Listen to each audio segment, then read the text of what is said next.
Welcome to this episode of Guftagu. My name is Ejaz Haider. The public version of Pakistan's first comprehensive national security policy was released on January 14th, 2022 by then Prime Minister Imran Khan. The policy drew on inputs from various quarters, and the process took more than a year, though it also incorporated elements from previous attempts to formulate such a policy which never reached fruition. The policy prioritized economic and human security as core elements of national security. The term used was cooperative geoeconomics, contrasting the hard security approach of geopolitics with cooperation, trade, and connectivity.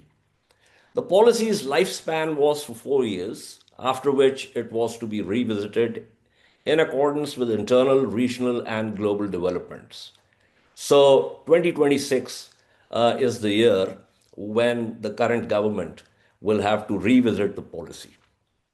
And normally that's the kind of process that takes about a year. So essentially, they should be sitting down now in order to come up with whatever tweaks that they have to do or whatever policy they have to come up with by 2026. Now, as far as the previous NSP is concerned, the person who headed this effort was Dr. Moeed Yusuf. He was then Pakistan's national security advisor. Yusuf has moved on and currently serves as president of Beacon House National University, but he has continued to press the point about why the NSP's approach must be owned by any government because the document refers to national, not government security, and is therefore related to the state, not the state of politics. As a private citizen and scholar, he wrote a report titled Pakistan's Geoeconomic Pivot Strategies, Opportunities, and Challenges. This was last year. That report unpacked the concept of geoeconomics in Pakistan's context. This is important, by the way, because the term as it originated in the United States has a different Hobbesian connotation. Given the fast changing geopolitical scene, especially since the election of Donald Trump as the President of the United States, Yusuf has followed up the previous report with a recent one titled Going Against the Grain, Implementing Pakistan's Geoeconomic Pivot Amidst Geopolitical Chaos. This report revisits the concept of cooperative geoeconomic pivot in light of global and regional environment and the changes this context may necessitate. I'll do 2 episodes of Guftagu talking to Dr. Yusuf to get him to explain for any interested viewers what is meant by cooperative geoeconomics and how can the state implement the concept as envisioned by the current NSP. So, Mohit, thank you for being on this episode. Let's begin with the central question because that is where it's got a lot of flack in the sense that, well, on 2 issues. One is why call it geoeconomics? Why not just simply economics? And I'm telling you this because one of our eminent economists, Dr. Nadeemullah, has constantly talked about this, and he and I have had these conversations about why it's called geoeconomics, but I don't think I have been able to convince him. The second is, of course, the kind of Hobbesian approach, the neologism, as Edward Luttwak called it when he coined this term, and how the one that the previous government presented is very different from the way the term has evolved in the West. Thank you, Jas. Thank you for having me. It's always a pleasure. Look, 2 or 3 things before I begin. First of all, the national security policy, as you said, is a state's document. I haven't been advocating keeping the vision of the national security policy or the direction of the national security policy. I have been advocating keeping the national security policy. For 75 years, the country didn't have a policy. It took us, you said, a year. It actually was a 7-year-old document and, went through various machinations, then died a quasi-natural death, and then we had to sort of revive it, etc. There is no other document that provides an overarching direction for a state that has always been seen by outsiders as a security state. So at least internally, there has to be a consensus. What does this term, what does this behemoth national security mean for us? And that's where the concept of comprehensive national security came up, which essentially said, let's agree on one thing. And if you don't agree on this, then there's no point going further, which is that security ultimately is guaranteeing the safety, security, dignity, and prosperity of your most disempowered citizen. That's the quintessential spirit of human security. Now, to get to human security, you need resources. And that is why the core of the national security policy architecture is economic security. When you have economic security, you then have resources both for human security and military security. And all three of these are essential cogs of the same wheel. That's essentially the concept, right? So now the question of why not economics, because this isn't a document that talks about the national economy or the constitution, it talks about national security. What's the difference? The difference is that we are not getting into the conversation of how to achieve certain things that are necessary to get to economic security. Economic security is a very small slice of that whole puzzle of economics. How? Because our focus is on how do you raise non-debt raising foreign exchange. That's one key pillar of this conversation. Why? Because as soon as you become a state that is highly indebted and continues to look for assistance to pass the next month or the week or the day or the year, your foreign policy independence will be challenged by definition. Isn't that the sort of conversation we've been having in this country again and again? That if you've got to go around with a begging bowl, it's very difficult to impose your will on foreign policy decisions. So that's the angle. We are not talking about how you develop the value chain and the supply chain downstream. We are not talking about how do you bring the extra taxes needed to do that. We're not talking about fiscal reform and the whole host of other things that economists must talk about if the national security policy's vision has to be successful. Why not economics and why geoeconomics? Because the entire argument that this sort of vision is built around is that Pakistan's principal asset that we keep talking about all the time is our geostrategic location. What the geostrategic location has brought us in the past is global and regional conflict. How do you turn that geography around for massive economic gain and economic security? Because that fulcrum is geography, it is geoeconomics, not just economics. I'll also answer another question that people ask, why not geopolitics? The biggest misconception is that geopolitics and geoeconomics are two different isolated things. They're actually two sides of the same coin. You can't have secure geopolitics without geoeconomics and vice versa. In fact, one of the problems we've had is that we went so far in the direction of Machiavellian geopolitics that we lost out the geoeconomic space. And because that pillar became so weak, we were unable to manage the geopolitical affairs as we wanted as well. Please understand that the starting point of the NSP, the conversation of why we even needed an NSP after 75 years, was a proactive approach which informed us and the decision makers of Pakistan, civil and military, that there is a storm coming our way. The storm is called intensifying US-China great power contestation.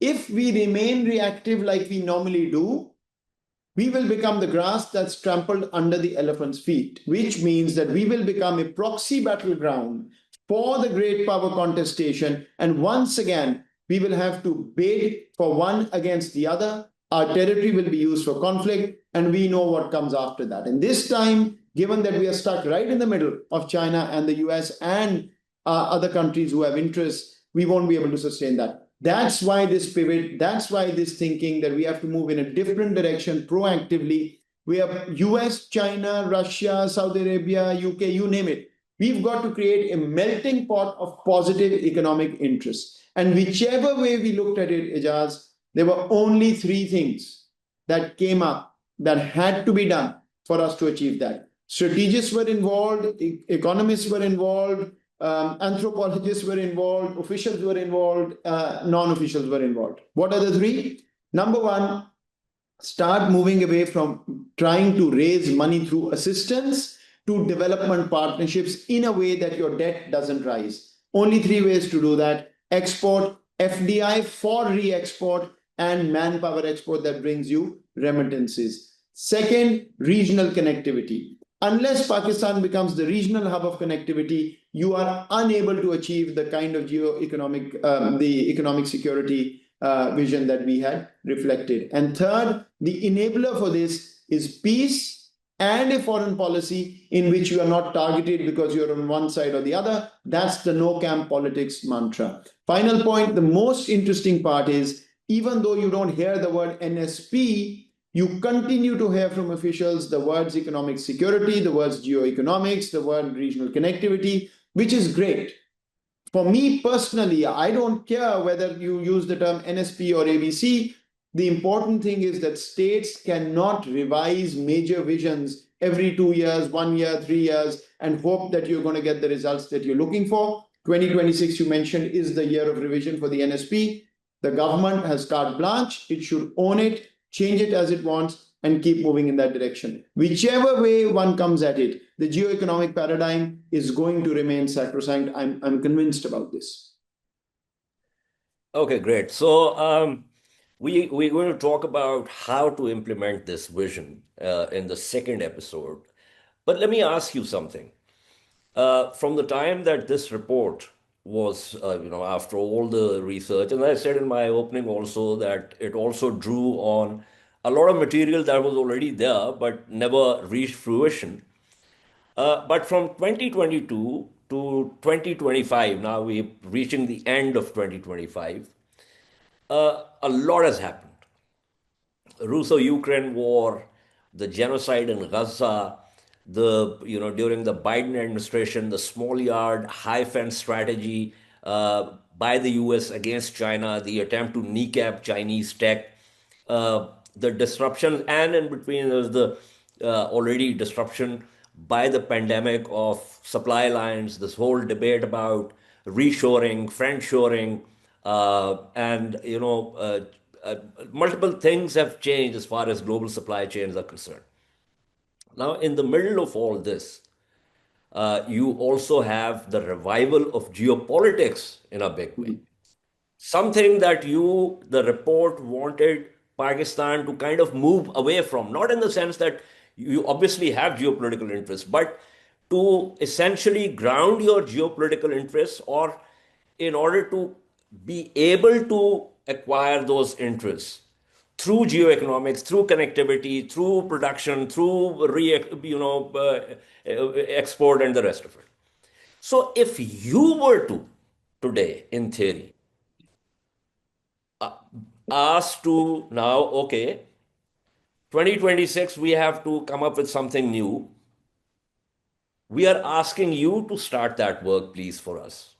What exactly are those areas which you will now go to in order to tweak it?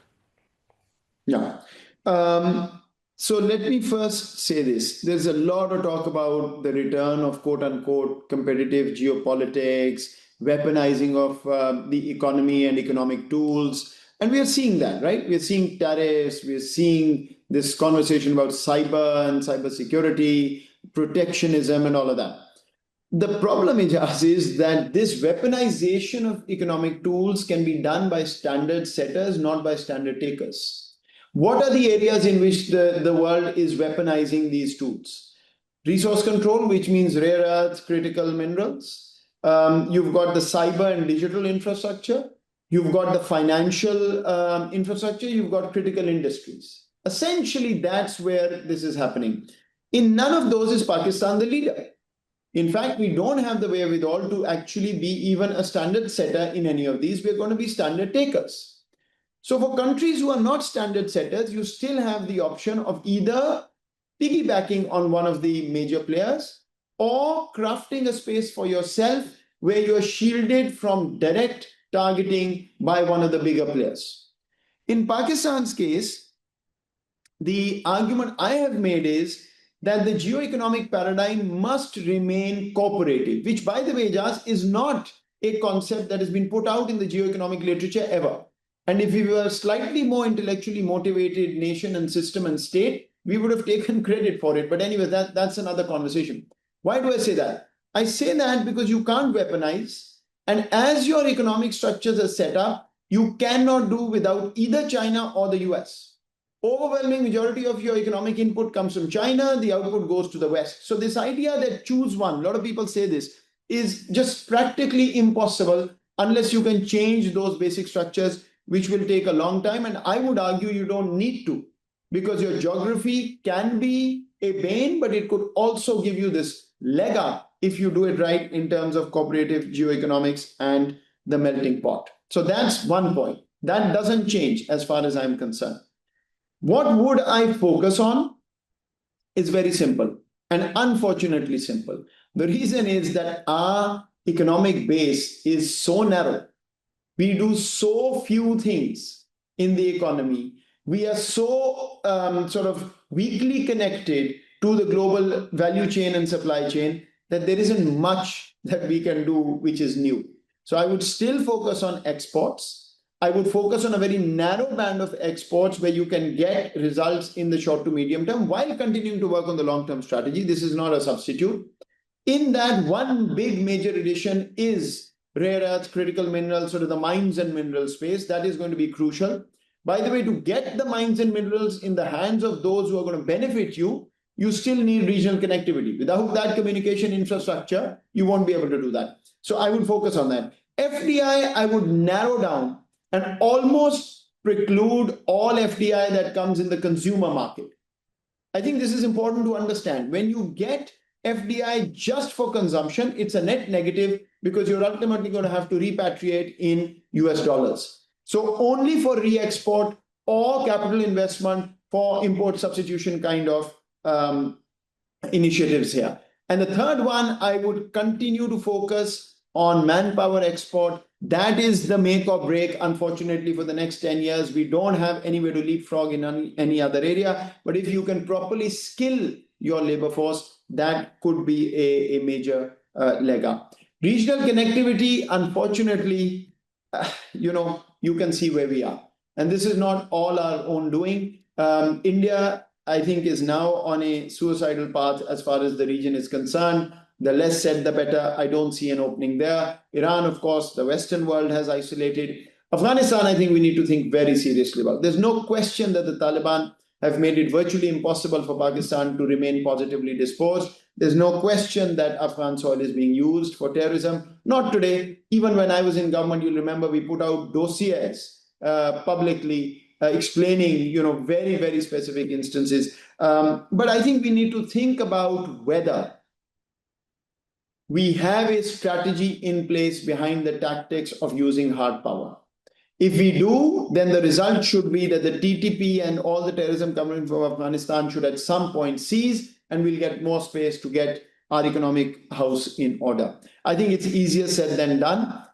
The other alternative is that you separate the economic from the security as much as possible. So the most layman example I always quote for geoeconomics is, if the Torkham border is hot because the Taliban have done something, would you close down the border for 15 days to resolve that and teach them a lesson however we want to? Or will you allow trade and transit to continue while doing exactly the same thing? The former is a classic geopolitical approach. The latter is a cooperative geoeconomic approach. That's, I think, where we really need to think about it. Central Asians are desperate to get connectivity. China wants us to get that connectivity going because CPEC will benefit. The Americans will be very interested because they want to wean Central Asia off Russia. So that's the second connectivity part. And then whatever is required to make CPEC successful, we have to do that. I'll just leave it at that. There's no question. There are the issues have to be resolved, whatever they may be, in terms of CPEC's acceleration. And finally, I think on foreign policy, we've got it right. The no camp mantra is what it is. I think it's being executed, and that's our only option that we have, and we need to continue there. Last thing on foreign policy, I think where we need to be innovative, and I would change this. Where the world is going, you need to think about two things very, very carefully. One, the future of international relations for countries like Pakistan are going to be middle power issue-based coalitions. They are not going to be bipolar engagements in a purely bipolar world or a unipolar world or whatever. Countries that are called middle powers will have to come together on issues, whether it's trade and finance, whether it's climate, energy, defense, whatever. The same countries will not be part of the same all coalitions at the same time.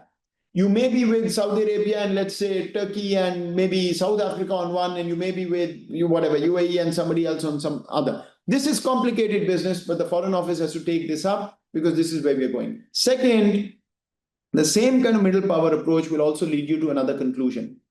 The current restructuring, I think, overall unfortunate towards protectionism and tariffs and bilateral trade arrangements and investment arrangements.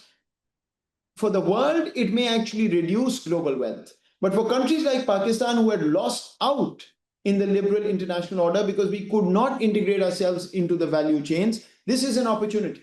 You can renegotiate your space. You can renegotiate partnerships in effective trading blocks and investment blocks. Pakistan, by the way, is not part of a single effective regional, sub-regional trading arrangement. Those are opportunities we need to cash in. I would make this distinct from the previous vision of the NSP, rather than focusing on the liberal order, which gave you that space for laissez-faire economics. I think you've got to take this in a different way, and we may actually have an advantage at this point than others. We could play conduit for companies that were based in China who can no longer operate in China. You could become that territory, etc., etc. You've got to think out of the box, but there are opportunities, I think.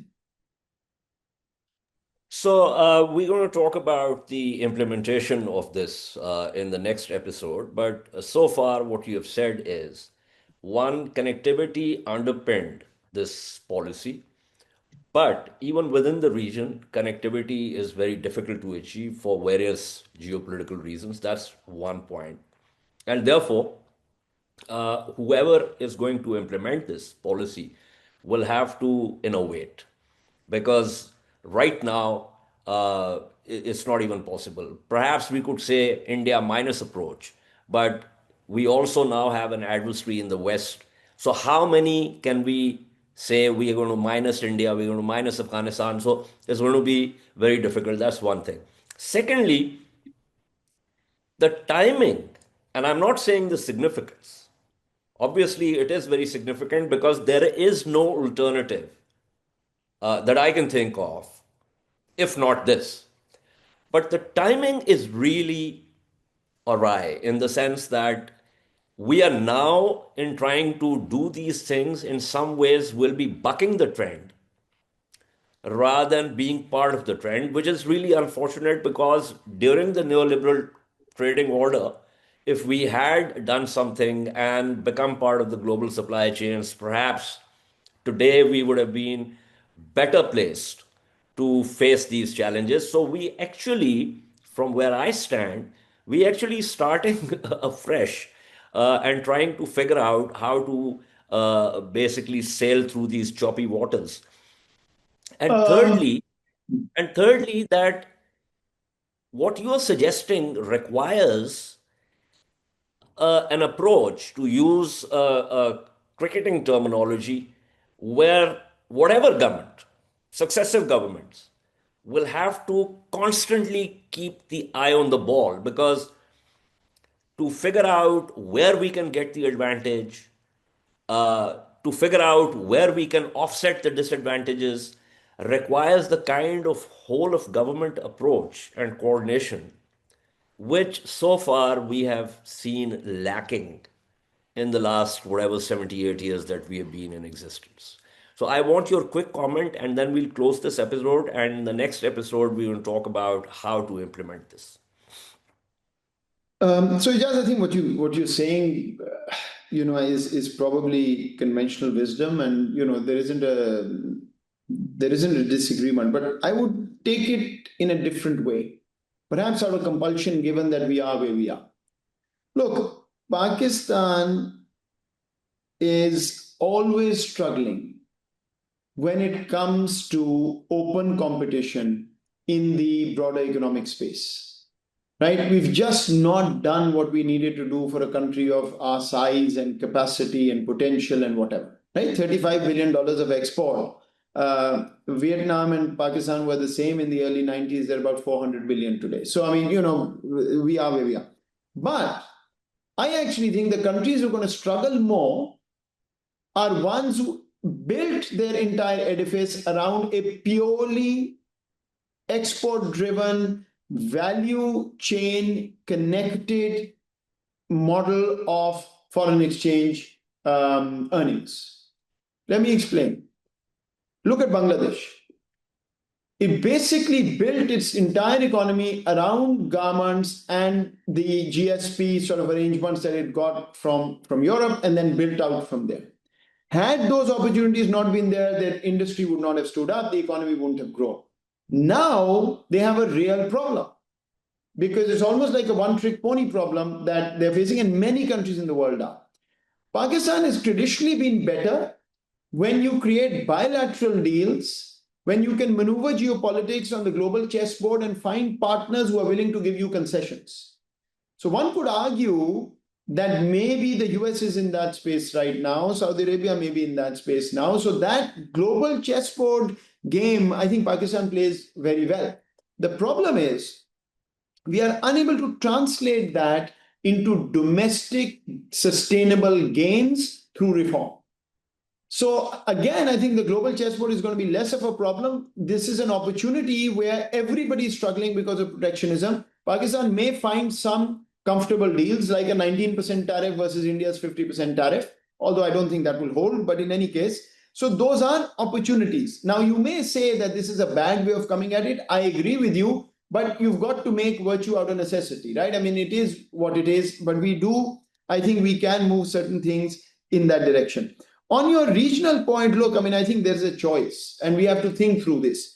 Um, are we in a position where we can grow without the region? If we can, then I think the western flank can be closed as well. But with the eastern flank being where it is, I would invest more time and energy in getting CPEC to 100% optimization and open connectivity on our western flank with Central Asia and beyond. I understand it's very difficult given the Taliban's attitude and what they're doing, but that's the genius of policy. How do you resolve your security problem without giving up on the geoeconomic vision? Right. So we're going to talk about the implementation in the next episode. But this episode, I just wanted to get your take on what the vision is. And when we talk about implementation, we're going to talk about the geopolitical chaos, which is part of the title of your report that we're discussing. And of course, also the domestic compulsions and structures that we have that constrain our ability to essentially move towards the kind of vision that we need to move to. So, this is all from this episode. In the second one, as I said, we're going to talk about how this vision can be implemented. Until then, it's goodbye.